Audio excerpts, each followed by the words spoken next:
From MTN News, you're watching Montana This Morning. Lost but not forgotten. I'm Gabby Crevitt, and coming up, we remember and honor fallen deputy Jake Almendinger. The pandemic has been tough on a lot of people, but it's been great for the real estate industry. I'll tell you about the unexpected growth here in Butte. This Tuesday, Chill Lehman, Matt Elwell with you here, looking out the window. Not too bad out there. A little breeze from time to time, but little puddles on the patio. You'll have to keep your boots on if you're going to go out there. a couple of showers early this morning, but we're talking rain showers mainly across the area. There may be a little bit of snow mixing in, but our temperatures continue to rise as we're going through the morning. It looks like most of the showers are going to taper off pretty quickly throughout the day. The afternoon, we're talking sunshine by the noon hour. We'll see another round of clouds, maybe even some isolated snow. Could be a little bit of fog in there, visibility issues for the early morning, especially looking east of the divide. Temperatures into the 40s for most of us through the afternoon.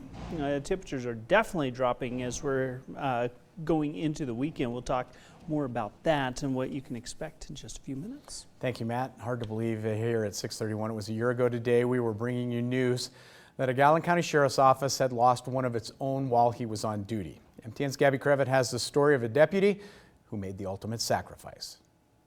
A year ago today, the Gallatin County Sheriff's Office and community as a whole suffered a tragic loss. Today, we remember and honor fallen deputy Jake Almendinger. It's obviously solemn, remembering Jake. For me, it seems like it was yesterday, but I can only imagine for the family it's got to seem like an eternity. Lost but not forgotten. On October 19th, 2019, Deputy Jake Almendinger and his partner, Deputy Ryan Jern, were responding to a report of a stranded car on Ferry Lake Road in the Bridger Mountain Range. The roads were icy and caused the accident, which took Deputy Almendinger's life. The most important thing that I remember was just the love, the overwhelming support and the love.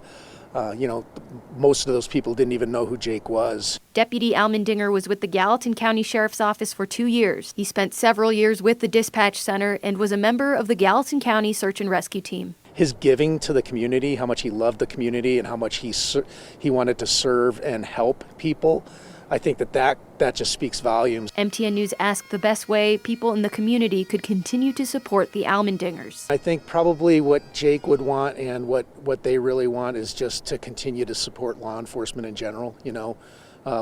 We're human beings, but we're good people, and we do this for one specific reason, and that's to help others. Reporting in Gallatin County, Gabby Crevitt, MTN News. By the way, Almendinger survived by his wife Monica, their 3 children, Bentley, Lexi, and Kai. In other news this morning, Hot Springs man faces a deliberate homicide charge after he says a fight with his roommate turned deadly. Aaron McLaughlin called 911 on October 7th to request an ambulance for his roommate Raymond Walklin. Told dispatch he had violently beat him, wasn't sure if the man was still alive. He told officers Walklin had been threatening him that night, which he says sparked the confrontation. Department of Criminal Investigation is investigating this situation. Also, a report on the housing crisis in America shows that in 90% of the country, the increase in home prices over the past 5 years has outpaced income growth. The research by Construction Coverage looked at housing affordability in United States cities with at least 100,000 people. Largest gaps between home price and income growth were in the western states, such as Nevada, Idaho, Utah, Oregon, Washington, Colorado, and Arizona, where home prices outpaced wage growth by more than 3 times just since 2014. Now, for Montana, the survey showed that from 2014 to 2019, home prices in the Treasure State have increased 1.7 times faster than wages. In Billings, home prices outpaced income, but just barely, just 0.7 times faster. In Missoula, the only other Montana city in the report, home prices outpaced wages 1.8 times faster. By the way, Las Vegas had the greatest disparity between home prices and wages, home prices increasing 6.8 times faster than wages. Salt Lake City came in 4th with a 3.9% disparity. In only 3 states, North Dakota, Connecticut, and West Virginia, did income growth actually outpace home price growth over the past 5 years. Staying on topic, people seem to be leaving big cities for smaller towns due to coronavirus. People in the real estate business say housing values are skyrocketing. TN's John Amy reports that's leading to a spike in home values in Butte. The coronavirus has put a damper on a lot of businesses, but there's one business in Butte that's doing very well.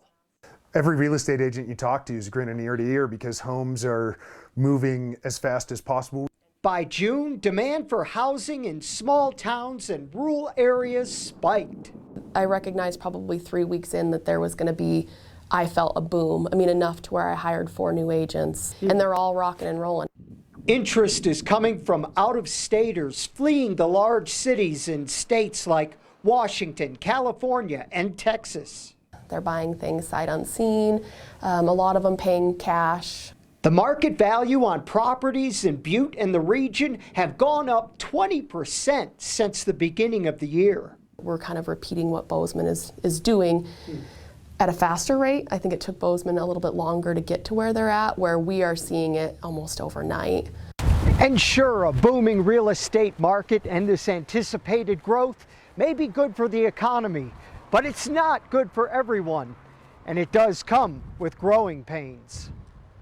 The downside, of course, the increase in prices of houses is going to be difficult for a lot of people. We're going to change, but we are going to lose a lot of what we cherish and what we've grown up loving here in Montana too, so bittersweet. In Butte, John Amy, MTN News. 6:36 now. In other headlines, legislation designed to improve mental health care and suicide prevention for veterans is now law. MTN's John Riley spoke with the bill's sponsor, Senator Jon Tester, about what this will mean for Montana's veterans. This weekend, President Trump signed into law the Commander John Scott Hannon Veterans Mental Health Care Improvement Act of 2019. The legislation will reshape how mental health is looked at in the VA. Introduced by Senator Jon Tester and co-sponsored by 34 other Democrats and 18 Republicans, including Senator Steve Daines, it received overwhelming bipartisan support, passing the Senate unanimously. The truth of the matter is what it does, it gives our veterans an opportunity to deal with one of the biggest issues that faces our veterans population, that's mental health. The act will improve outreach to veterans and their mental health care options in several major ways. At least one suicide prevention coordinator will be in every VA hospital. Telehealth will be expanded, and the VA will collect and report data on their prevention methods and conduct research on mental health risk factors like high elevation. What it will do, it'll help show which techniques are working and which techniques we're wasting our time with.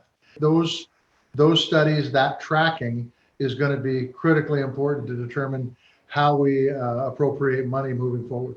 Commander John Scott Hannon of Helena served with SEAL Team 6 and was upfront and honest about his invisible wounds of war right up until his death 2 years ago. He knew being a Navy SEAL commander was a way to show anybody can get these.